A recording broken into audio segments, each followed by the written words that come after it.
ముఖ్యంగా 3 సమస్యలు ఉన్నాయి. ఒకటి ట్రాఫిక్, దానికి ఒక యాక్షన్ ప్లాన్ ఉంది.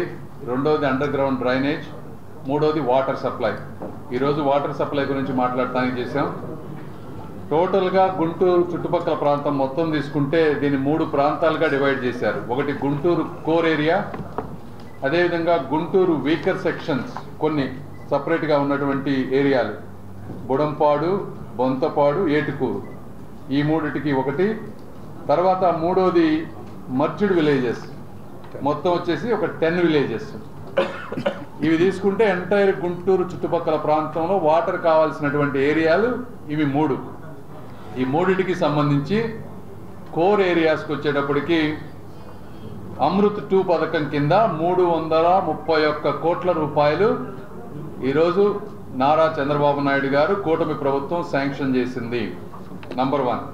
నంబర్ 2, వీకర్ సెక్షన్ ఏరియాస్ ఉన్నటువంటి ఆ 3 విలేజెస్కి వచ్చేటప్పటికి 32 కోట్ల రూపాయలతోటి అది సెకండ్, దాన్ని కూడా శాంక్షన్ చేశారు. తర్వాత థర్డ్, మర్జ్డ్ విలేజెస్కి వచ్చేటప్పటికి యుఐడిఎఫ్ కింద 208 కోట్లు, అది ఫైనల్ స్టేజెస్లో ఉంది. అది అప్రూవ్ అయిన తర్వాత చెప్తాం. ప్రస్తుతానికి గుంటూరు కోర్ ఏరియాకి, వీకర్ సెక్షన్ ఏరియాస్కి కలిపి దాదాపుగా 360 కోట్ల రూపాయలు అప్రూవ్ అయింది. వీటి ఉద్దేశం ఏంటంటే, ఇప్పుడు ఆల్రెడీ మనకి ఈ రోజున పాపులేషన్ తీసుకుంటే 2026 కల్లా 10,65,000 మంది గుంటూరు చుట్టుపక్కల ఉంటారు.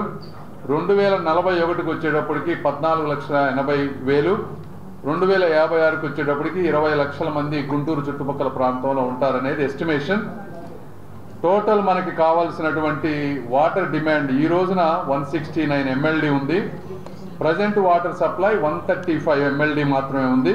సో అడిషనల్ కెపాసిటీ వీటన్నిటి దృష్ట్యా 138 MLD అడిషనల్ కావాలి.